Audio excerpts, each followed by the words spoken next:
everyone, today we will discuss part 2 of question number 1 of exercise 3.1 class 10 chapter 3 maths and CRT pair of linear equations in two variables. part 1 हम already discuss कर चुके हैं, तो part 2 हमारा क्या है, 5 pencils and 7 pens together cost ₹50। जो 5 pencils है और 7 पेन्स की जो मिलाकर कॉस्ट है वो ₹50 है, whereas 7 pencils and 5 pens together cost ₹46। जबकि जो 7 पेंसिल्स है और 5 पेन्स है, इनकी जो मिलाकर कॉस्ट है वह ₹46 है। Find the cost of 1 pencil and that of 1 pen. हमें 1 पेंसिल और 1 पेन की कॉस्ट फाइंड करनी है। तो हमें यहाँ पर क्या करना है, जो भी हमें प्रॉब्लम गिवन है, सबसे पहले हमें pair of linear equation form करनी है और फिर हमें इसका सॉल्यूशन फाइंड करना है ग्राफिकली। तो देखो, सबसे पहले हम pair of linear equation form करेंगे। तो आप यहाँ देखिए, हमें क्या फाइंड करना है, हमें फाइंड करना है the cost of 1 pencil and 1 pen. हमें एक पेन और एक पेंसिल की कॉस्ट फाइंड करनी है। तो हमें जो फाइंड करना होता है उसे ही हम क्या कर लेते हैं, अज्यूम कर लेते हैं। तो हमने अज्यूम किया, let the cost of 1 pencil be x। एक पेंसिल की कॉस्ट क्या है, x है, और एक पेन की कॉस्ट है y है। ठीक है, अब हम क्या करेंगे, pair of linear equation form करेंगे। तो इसके लिए हम हमारी जो प्रॉब्लम हमें गिवन है उस पर हम आते हैं। देखो, यहाँ पर बोल रहा है 5 पेंसिल्स और 7 pens together cost ₹50। 5 pencils and 7 pen को जो मिलाकर कॉस्ट कितनी है, ₹50 है। ओके, तो देखो यहाँ आपकी 1 पेंसिल की कॉस्ट गिवन है x है, तो 5 पेंसिल्स की कॉस्ट क्या हो जाएगी, 5x। 5 को x के साथ में मल्टीप्लाई कर दे, ठीक है।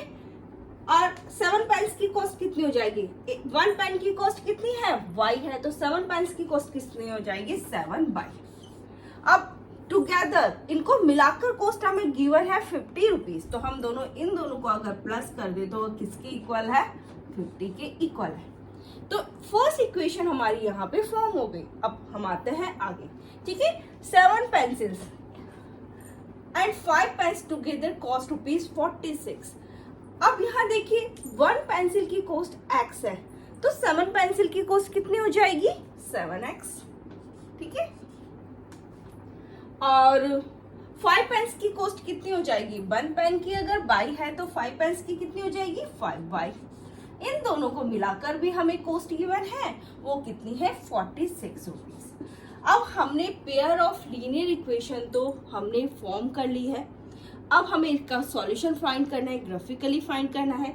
तो हम क्या करेंगे, यहाँ पे जो हर एक इक्वेशन के 2 सॉल्यूशंस हम फाइंड करेंगे और फिर उसे ग्राफ पर प्लॉट करेंगे। यहाँ मैंने 2 टेबल बनाई हैं। यहाँ पे ये जो टेबल है वो फर्स्ट इक्वेशन के लिए है और ये जो सेकंड टेबल है वो सेकंड इक्वेशन के लिए है। तो यहाँ पर हम हर एक इक्वेशन के 2 सॉल्यूशंस फाइंड करेंगे। इसके लिए हम क्या करेंगे, x की वैल्यू रखेंगे और y की वैल्यू फाइंड कर लेंगे। देखो, यहाँ पर अगर मैं सबसे पहले x की जगह क्या रखती हूँ, 3 रखती हूँ। x इज इक्वल टू मैंने क्या रखा, 3। तो अब y की वैल्यू क्या आती है, यहाँ पर आते हैं 5, x की जगह मैंने 3, 5 multiply 3 plus 7y that is equal to क्या आ जाएगा, 50, ठीक है। 5 मल्टीप्लाई 3 क्या आ गया, 15 plus 7y that is equal to क्या आ जाएगा, 50। सो 7y इज इक्वल टू क्या आ जाएगा, 50। ये प्लस 15 जो लेफ्ट हैंड साइड से राइट हैंड साइड में जाएगा वो माइनस में जाएगा, तो ये कितना आ गया, 35। यहाँ पे क्या है, 7y। So y equals to हमारे पास क्या आ जाएगा, 35/7। It means 7 5s are 35। x जब की वैल्यू जब 3 है तो y कितना आया हमारे पास, 5, ठीक है। अब हम एक और वैल्यू रखेंगे। अब x इज इक्वल टू हम ले लेते हैं 10, ठीक है। 5 10 plus 7y that is equal to 50। अब वैल्यू इस तरह से पुट करना कि हमारी जो वैल्यू आए ना y की, वो डेसिमल में नहीं आनी चाहिए, क्योंकि फिर ये क्या हो जाती है कि ग्राफ में हमें थोड़ी सी प्रॉब्लम हो सकती है। तो आप वैल्यू इस तरह से रखना कि हमारे पास जो पॉइंट्स में वैल्यू ना आए, ठीक है। अब देखो, 5 को हमने 10 से मल्टीप्लाई करा, 50 आया, plus 7y that is equal to क्या आ जाएगा, 50। तो 7y इज इक्वल टू क्या आ जाएगा, 50 माइनस 50 ये प्लस का 50 लेफ्ट हैंड साइड से राइट हैंड साइड में जाएगा तो वो किस में जाएगा, माइनस में जाएगा। तो ये कितना आ जाएगा 7y that is equal to 0। So y is equal to 0/7। 0/7 क्या होगा, 0। इट मीन्स जब हमारा x क्या है 10 है तो y हमारे पास क्या आया है, 0 आया। अब हम आते हैं हमारी सेकंड इक्वेशन पे। इसके भी हम क्या करेंगे, दो सॉल्यूशन फाइंड करेंगे। अब सबसे पहले हम x की जगह क्या रखते हैं, यहाँ पर 8, ठीक है। तो देखो यहाँ पर 7 x की जगह 8 है प्लस का 5y that is equal to क्या आ जाएगा 46। ये कितना हो जाएगा 56 plus 5y that is equal to क्या आ जाएगा 46, ठीक है। 5y that is equal to क्या आ जाएगा 46। ये प्लस का 56 जो लेफ्ट हैंड साइड से राइट हैंड साइड में जाएगा वो माइनस में आएगा माइनस का 56। तो 5y इज इक्वल टू हमारे पास क्या आ गया माइनस का 10। अब देखो y इक्वल्स टू क्या आ जाएगा फिर, माइनस का 10/5, तो ये आ जाएगा माइनस का 2। इट मीन जब x 8 है तो y कितना है हमारे पास, माइनस का 2। अब हम एक और वैल्यू रख लेते हैं। अब हम क्या रखेंगे, x की जगह हम क्या ले लेते हैं, 3 रख लेते हैं। x is equal to 3। So अब देखिए 7 3 plus 5y that is equal to क्या आ जाएगा 46 आ जाएगा। तो ये आ जाएगा 21 plus 5y that is equal to 46। 5y that is equal to 46 minus का 21। ये जो लेफ्ट हैंड साइड से राइट हैंड साइड में जाएगा वो माइनस में आएगा। So y equals to 5y is equal to कितना आ गया, ये 25, okay. So y equals to क्या आ जाएगा 25/5, वो क्या होगा 5 5 या 25। सो x जब हमारा 3 है तो y क्या आ जाएगा 5, ठीक है। तो यहाँ पे हर एक इक्वेशन के हमने दो सॉल्यूशंस फाइंड कर लिए हैं। अब हम इसे क्या करेंगे, ग्राफ पर प्लॉट करेंगे क्योंकि हमें यहाँ सॉल्यूशन ग्राफिकली फाइंड करना है।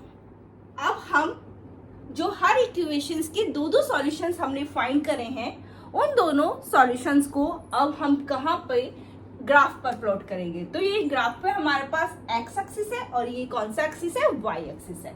तो देखो फर्स्ट इक्वेशन पे आओ आप, x जब 3 तो y क्या है 5, तो x 3 y 5। इट मीन्स ये वाला पॉइंट, इस पॉइंट की कोऑर्डिनेट्स क्या हो जाएंगे 3,5।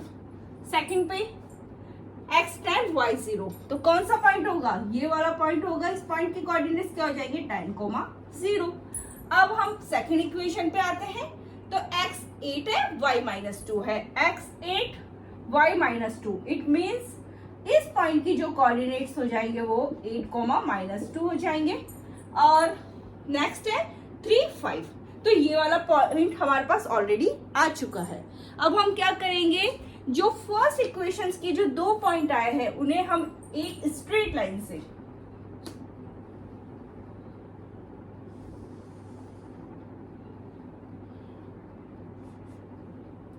मैच करेंगे। इसी तरह जो हमारे सेकेंड इक्वेशन है जिसके 2 पॉइंट हमारे आए हैं उसे भी हम स्ट्रेट लाइन से इस तरह से,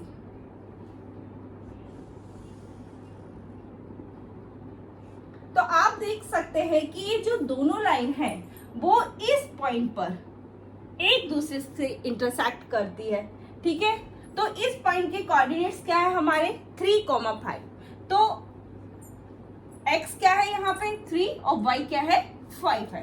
तो x क्या है द कॉस्ट ऑफ 1 पेंसिल, तो कितना आ जाएगा ₹3, ठीक है। द कॉस्ट ऑफ 1 पेन, इसका क्या आ जाएगा ₹5। तो हमने यहाँ पे जो फर्स्ट इक्वेशन का सेकंड पार्ट है वो भी हमने डिस्कस कर लिया है। इन आवर नेक्स्ट वीडियो हम सेकंड इक्वेशन डिस्कस करेंगे, लेकिन उससे पहले अगर आपने मेरा चैनल सब्सक्राइब नहीं किया तो सब्सक्राइब कर दीजिए, साथ ही बेल आइकन भी प्रेस कर दीजिए जिससे कि आपको हर एक वीडियो का नोटिफिकेशन मिलता रहे। So thank you.